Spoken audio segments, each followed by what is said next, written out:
Welcome to Convos from the Couch by Lifestance Health, where leading mental health professionals help guide you on your journey to a healthier, more fulfilling life.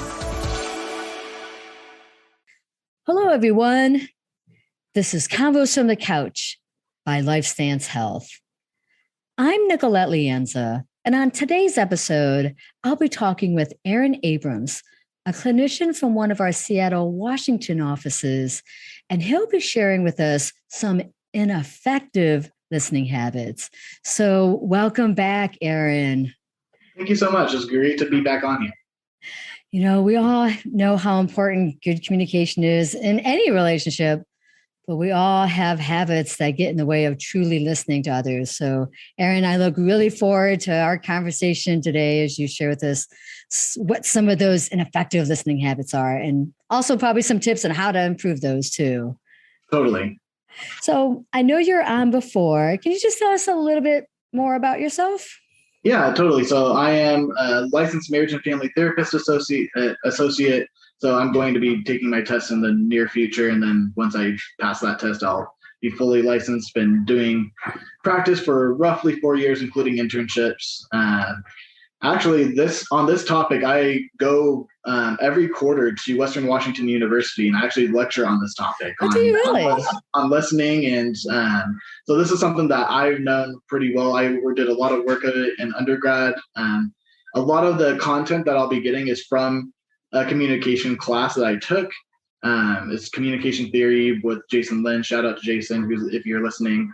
And I was able to TA for him, and I created this lecture, and I've been able to do this for like 8 quarters or something like that. So I know a lot about this. That is cool. So you are definitely going to be a wealth of information on this topic for sure. Yeah, for sure. No doubt about it. So let's get started. First question to you. What are some common ineffective listening habits that people tend to have? Yeah, so there are technically 7. So the first one, which is probably the most common one, is something called pseudo-listening. And pseudo-listening is the process of acting like you're listening, giving the appearance like you're listening, but actually nothing's going through. So a lot of people are just like, sure, totally. And this happens a lot, especially when you're trying to multitask or you're thinking about something else. So some people will do this process. It's called an autonomic nervous system that takes over. So when you are driving and talking to somebody on the phone, one of the two things is going to take over, right? So a lot of people will say, sure, totally. And they have no idea what the other thing is. Is it almost like it's automatic that you're just like, and you're not really more like an automatic driver where it's just kind of taking over. So totally. And a lot of people will pay attention to the conversation that they're having and then just kind of go through their autonomic stuff with driving too. So, but that's like another psychological thing. But going back to the communication things, so pseudo listening is, again, giving off the appearance that you're listening, but actually nothing's coming through. So that is what a pseudo listener is. Got you. The second one is something called stage hogging. So what stage hogging is a process where basically they want to change the topic and to something that's more like interesting to them. So basically somebody is talking about, oh man, I've had a really rough day. You've had a rough day. You should listen to what I had to do. And so they're taking control of the conversation. This can also be termed as a conversational narcissist. Ah, okay. So this is the, again, very much being I don't want to say self-absorbed, but very, very much wanting to take over the quote unquote stage and tell people what they want to say and kind of disregarding what the other person wanted to say. And it sounds like this is a little different than someone trying to one up you, but that could be a part of it. Like you think you had a bad day, I had a bad day, even worse because of this and that happening. Okay. Yes. Or even in another way, it could be something like, oh, I'm not really interested in this topic, so I'm going to change this to something more interesting to me. Yeah. Right. So sense. That's what one of those ineffective listening behaviors, again, like you're not really processing what they're saying, and they're just going to like jump to the gun and be like, this is not important. What I'm saying is more important.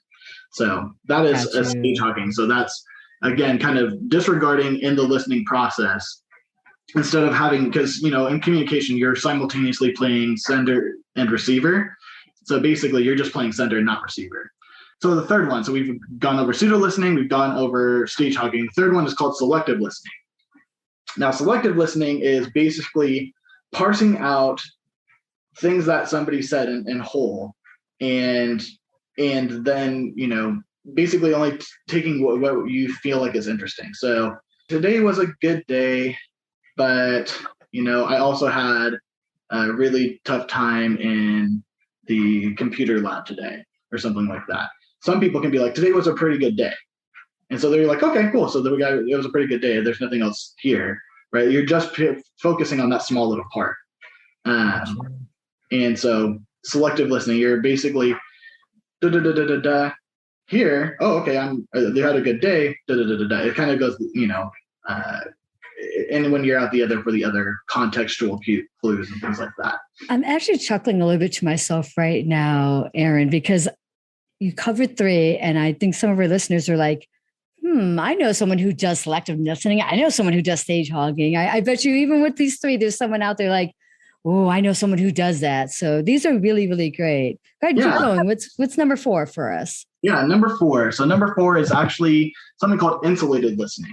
Now, this is basically like, this is a topic that you just do not want to hear. And you're just like, la, la, la, la, la, la, la, la, la, la, la, la, la. Like, this is something that you're just going to internalize something else, and you're just going to I do not want to listen. That's what insulated listening is. A big topic, in terms of like looking at statistics and things like that is politics. So a lot of people are just like, okay, if the topic of politics comes up, I'm just going to, put earmuffs on, so to speak. Not literally, but they, they're going to kind of check out. Right. And so, I'm picturing almost like a little kid sticking their fingers in their ears, like, la, la, la, I'm not going to hear this. I don't want to listen to this kind of imagery is what it evokes from this insulated listening. Okay. And so it says here is verbatim, like, instead of looking for specific information, these people avoid it. Whenever a topic arises that they would rather not deal with, those who are insulated listeners simply fail to hear or acknowledge it. That's from Adler in 2013 or 2012 or something like that. So yes, that's kind of the process. But you're right; it is very much, again, not in the physical form of like blah blah blah blah blah of doing it, but you're just going to check out and kind of just not even listen. So again, we got pseudo, we got stage hogging, we have done selective listening, and we have done insulated listening so far. 5th one is something called defensive listening. Now, basically, this is one where somebody hears a remark that somebody communicates as a personal attack. And they're going to basically, when they're hearing it, they're thinking they're going to be defensive, and they're going to respond in the receiving and communicating back role of, okay, this is a threat and I'm going to defend myself, right? So, for example, like, hey, how's your day going today? And then you hear that and you're just like, what's it to you? What do you want to know? So that's like a defensive listening example of saying, hey, how's your day to go? And somehow, some way, even though it's, objectively from other people's perspectives, not a threat, that person is somehow, some way taking it as a threat. And so they're becoming defensive and they're going to react that way. Makes sense. Listening technique. This next one is probably the one that frustrates the most, and it's called ambushing. So this is number 6. Number 6 is called ambushing. Now, ambushers are really good listeners, but they're listening carefully to you, but only because they are collecting the information so that they can use it as an attack against you at another time. So you can have something, you can say something one day and you think that the conversation's over or the argument's over and that it's resolved and everything like that. And then it gets used against you in another conversation or in another argument. Yikes. Ouch. Yeah. So this is called ambushing. And again, this is the one that probably frustrates the most people. And you're right. I know that when you spoke about this earlier, like there are going to be people like, oh yeah, I do pseudo listening. I do selective listening. I think all of us have intentionally or unintentionally used these ineffective listening behaviors. Fair point. Mm-hmm. And and it's tough to kind of overcome to, because it's kind of one of those things that, I mean, sometimes, yes, we are, personally trying to, like in this case, like I feel like ambushing might be a thing that you are more intentionally doing. Sounds like it, yeah. Because again, you're saying, okay, I'm collecting this information. And sometimes people will use ambushing when they are in an argument and maybe when they are defensive, right? Oh, fair. Yeah.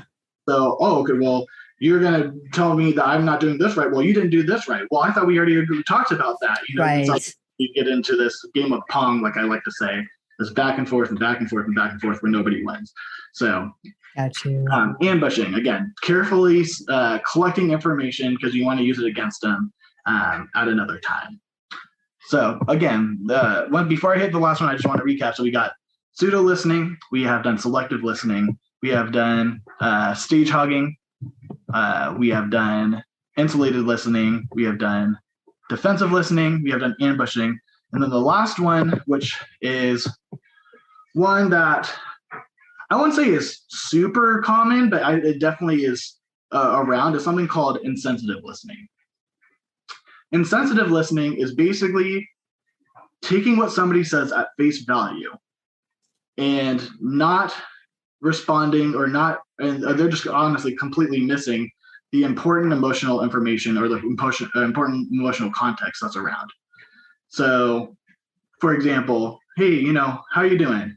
I guess I'm okay. Great, you're okay. That's great to hear. You see, so you can see it on words. I guess I'm okay. You're again taking that phrase at face value and not saying, oh, he's actually looking down and having a somber tone, right? Right. So that's the insensitive listening, is taking at face value and not getting into the important emotional information that is being presented to you as well, because it sounds like missing out on the body language. I'm okay, but really the body language is showing otherwise. Whereas they're saying one thing, body language saying another, the emotion behind it. Kind of like that. Something called a mixed message. Yeah, there you go. Mixed message for sure. Something called a mixed message where, your whatever is being said can look a certain way, but the body language or, vocalics or, semantics or whatever are showing something different. So those are the ineffective listening behaviors that I wanted to kind of go through. And it's kind of cool. I actually, in my lecture, I use a lot of like How I Met Your Mother examples, cool. Or, pop culture examples. I use some from like other sitcoms like Big Bang Theory, The Office, Parks and Rec, things like that. So that's great, because that's another way of really portraying it to your students, of really being able to see it, what it looks like. Yeah. So media. So yeah, those are great. Those are great. And who would have known there's so many? So how do these habits impact communication and even relationships? It's a great question. I think that, again, if we have a tendency to do something, with these ineffective listening behaviors, it makes us kind of shut down and not really want to communicate with the partners anymore. Right? If somebody is their tendencies are always to be defensive whenever you're just, trying to have a conversation with them, it'd make you not want to really talk to them, right? Or have to feel like you have to walk on eggshells with them. Pseudo listening. Okay, whatever I am saying doesn't really matter to them. Or, I can't really say anything to them because they won't ever they could use it against me, like ambushing, right? Right. So it does definitely get out of that kind of like trusting nature in romantic relationships and friendships and, familial relationships and so on and so forth. Like, we want to be able to trust our people, but it also is going to be really hard if, again, there's a tendency or there's a theme of, I don't know if I can trust this person. Right. They have a tendency to, just try to one up me in stage hogging, or they try to, they just don't want to even hear me, because even though I really like to talk about politics, they are just like, nope. So I think, with the ambushing, it makes me think that if someone's going to use your own words against you, that really doesn't help you to feel very emotionally safe with that person. No doubt. Or just feeling very invalidated if they don't want to hear you, or shutting down the conversation, putting their head in the sand, things like that. This all feels very invalidating. So we can definitely see how this would affect relationships, communication in relationships too. No doubt.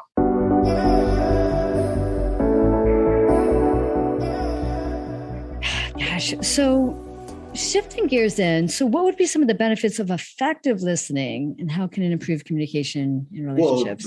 Well, let's talk about building trust versus, a lot of people, it seems like there's a universal truth that people want to be heard, understood, and valued, right? Mm-hmm. Mm-hmm. And I think that when you are able to, do kind of this emotion focused or relational listening, or, things like that, when you are actually processing, showing that you understand. So there's a 4-step process that I like to do, which is, and I know I might be skipping a question or something. That's all good. Don't worry about it. Keep going. This is good. A 4-step process is, kind of listening to really listen and understand and value this person, rather than like listening to fix or using an ineffective listening thing, is, when you first paraphrase, you want to paraphrase what they're saying, so that, again, they're going to feel heard. So I want to make sure I'm hearing you right. Did you say X, Y, and Z? Right? Yes, I did. Okay, cool. Second step is, kind of identifying what the emotion is for that person. And so, okay, yeah, I can understand why your, partner on your class project kind of said that, they went behind your back and said that they did all the work, even though you did all the work. I can hear that. What emotions are you feeling? Right. Well, right. I'm feeling really hurt and betrayed and whatever. Okay. Mm-hmm. So then that's, let them be the ones to tell you what emotions that they're feeling, rather than trying to just put words in their mouth. Right. Mm-hmm. Third step, again, I want to focus on not trying to put words in their mouth here, but kind of empathizing, using empathy with those emotions that they're feeling. Well, if I were in your shoes, I'd probably feel those emotions too. I also might feel this or that. Do you feel that too? Right. And again, we don't want to shift this to us. This is continuing being that realm of curiosity, of saying, hey, are you also experiencing this too? Because now they're not only just going to feel heard, they're going to feel understood. Right. And it's also in a sense valued in what they're saying, because you're really attending to what they're saying. And then the fourth one is honestly probably the most important one, which is just asking what they need. What are you needing at this time? Do you need space? Do you need to talk this out more? Do you need me to go get you some ice cream? What is it that you need at this point? And so, again, if we're going to shift from ineffective listening behaviors to this model, right? Again, you're paraphrasing so that people are feeling heard. Mm-hmm. You're identifying and empathizing with those emotions, which are making them going to feel understood and valued, and then getting their needs met as well by asking them, hey, what are you needing right now? And I love this because it's a 4-step. It's like the 4 steps, do this. This will help you build trust in your communication with others. This does shift it into more effective listening. And that last one of, what is it you need? Asking them what they need, not you assuming what you think they need, but just asking them. I think that's so key. And I think that's ultimately helping someone really feeling heard. What is it that you need? I think that's really, really great. Aaron. Yeah, totally. And, I went to grad school at Seattle Pacific University, and they have a method called ORCA, which is openness, respect, curiosity, and accountability to power, or accountability in general. And so I always like to use the big C here of ORCA, which is curiosity, throughout all my communication and all my listening practices. Because I feel like if you could, let's be real, I am a bald white guy, and I come from, the Seattle area. And I'm not going to know what it's like to be in a different culture or a different city, or to have a different ethnicity or different backgrounds.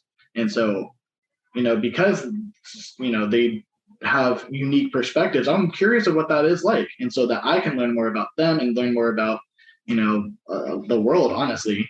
And so, I think that's really important as well, to get that context. Is when you're going through this process, try to really keep that in the, in the lens of curiosity.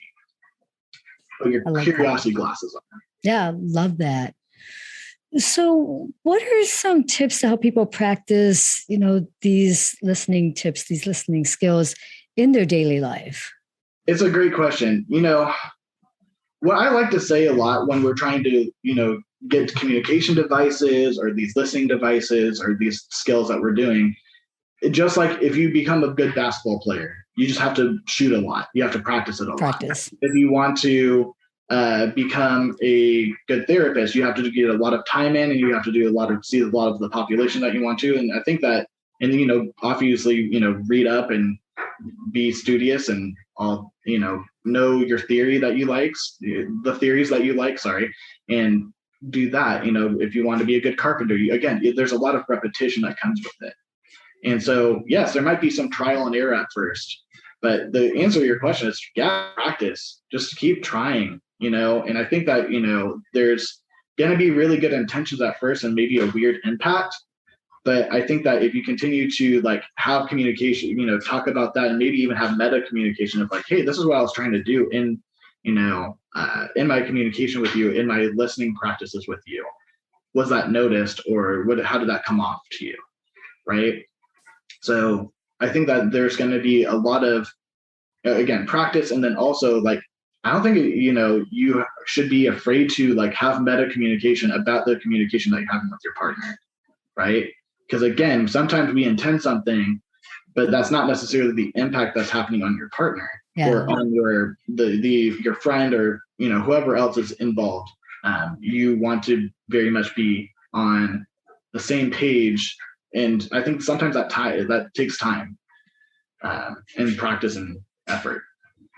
Now, how can you help us navigate if we're recognizing maybe someone we're talking to is maybe reflecting some poor listening, habits or things like that, or even some misunderstandings? What are some things people can do to navigate that, or to bring that up with them to make them aware of it?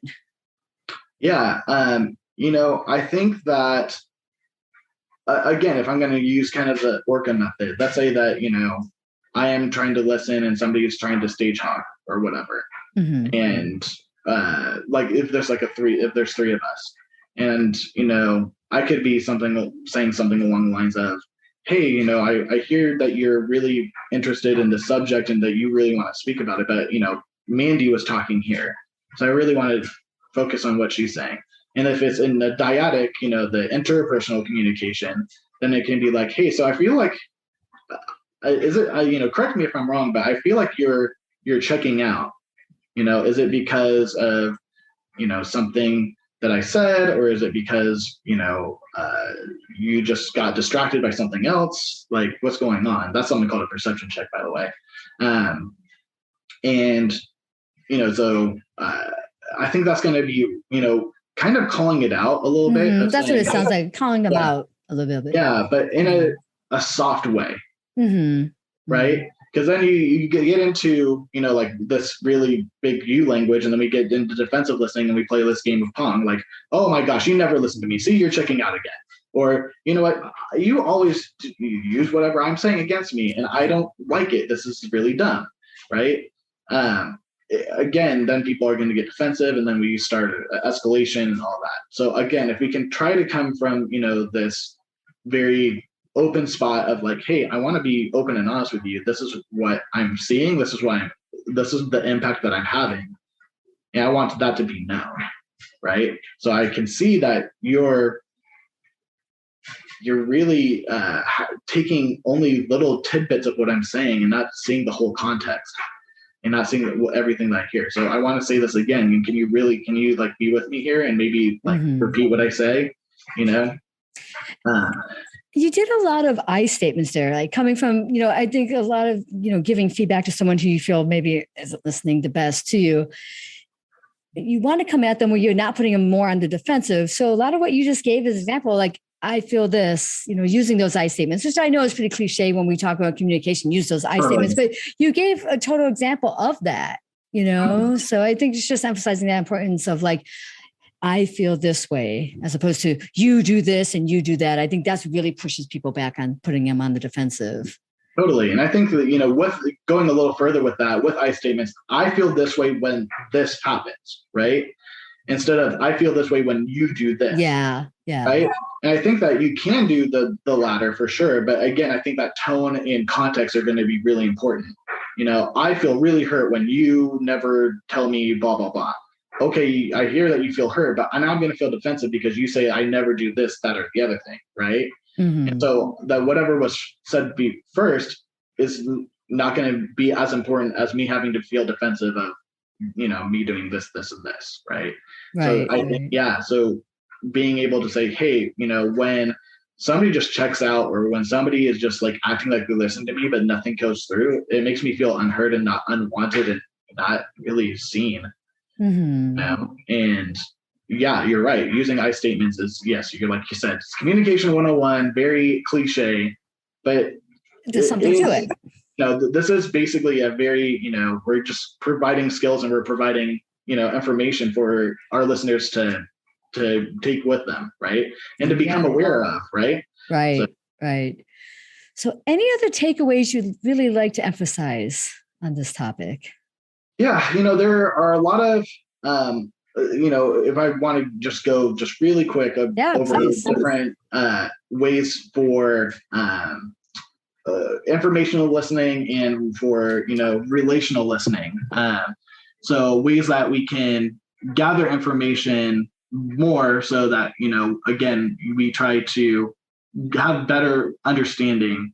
And so being able to talk less, trying to, get rid of distractions, don't judge prematurely, look for key ideas, ask sincere questions. So being more active, trying to learn more. Sometimes you should use aids. So writing stuff down if it's really important. And yeah, like I said, paraphrasing, restating what the other person said or meant in your own way. So that's kind of ways to gather information. And then relational, again, a lot of people will think of, ways to fix, right? Like I think it was an insane stat in 2009 or something like that, where 95% of guys, listen only to fix things. And sometimes you want to listen to listen. Mm-hmm. So the first one, the reason why I say that's, the first one for a type of response for relational listening is advising, which is fixing something, offering a solution. But again, that's not the end all be all here, because you can also analyze, meaning like you're interpreting the situation. You can, kind of evaluate what's going on, like what's your mindset in here? What's going on? Is there any other contextual thing? This is called judging here, but I think it's more of you're not judging the person. You're kind of more being curious of like what other context clues are really happening. I see. Supporting and then questioning, again, asking questions, being curious, supporting that person, trying to show some sympathy or empathy and solidarity, show that they're not alone. Prompting, so some of these nonverbals of like, yeah, continue, I want to hear more, right? And again, going back to paraphrasing, continuing, confirming what is being said. I want to hear that I heard you right. And again, like context and gender play a big type in these responses. And I think the way that the way that we do respond, and maybe not such a harsh way, but maybe in a soft way, is going to really impact, that interpersonal communication. And again, the trust and the feeling just kind of safe with that person. Right. So those are some things of like, okay, what are some, key points of like how to combat some of these ineffective listening behaviors, or like, what are some opposite things that I can work on? You can hopefully reread or rehear all of those things I was talking about. My gosh, Aaron, you did a great job covering what we shouldn't be doing when we're not listening, as well as like what we can do to be better at it. I mean, thank you. This was a very thorough discussion, because I think you gave a lot of going more in depth tips of how to do it. I think this goes beyond we were talking about I statements, and often if you just Google online, how to communicate better, it'll give like a little list of 5 things like use I statements and blah, blah, blah, blah, blah, blah. And you went beyond that. And I know I really appreciate that. And our listeners will as well. So thank you so much. Yeah. Thank you. Like I said, I got to give a lot of credit to, Jason and to the people, me being able to do this a lot during undergrad and being able to come back every quarter and teach this lesson. So I'm glad that this was a topic that was important. And I do think it's important because, sometimes, even me as a so-called expert, fall into this category. I think we all can fall into this category, right? Yeah, no doubt. My wife was speaking about something. I think it was regarding like a pickleball team or something like that. And I was just trying to fix it right away. I'm just like, oh, wait, what am I going to be talking about tomorrow? That's probably needed like scooch back and, whatever. So I'm again, even with us professionals, like we will mess up sometimes and we will, not necessarily be perfect all the time. So you can give yourself a little bit of grace and be like, hey, Mr. Bald Therapist guy, Aaron Abrams was saying, these are all the things that you're supposed to do. And so I need to just take this verbatim. Well, yeah, you can try your best, right? Try your best, do the best you can with what you got and live with the results. And that's, I guess, my final takeaway. That's great words of advice right there. So thank you again, Aaron. Love to have you back on. I'm sure that I will be. Thanks, Nikki. I appreciate it. And I would also like to thank the team behind the podcast, Jason Clayton, Chris Kelman, and Juliana Whitten. Take care, everyone.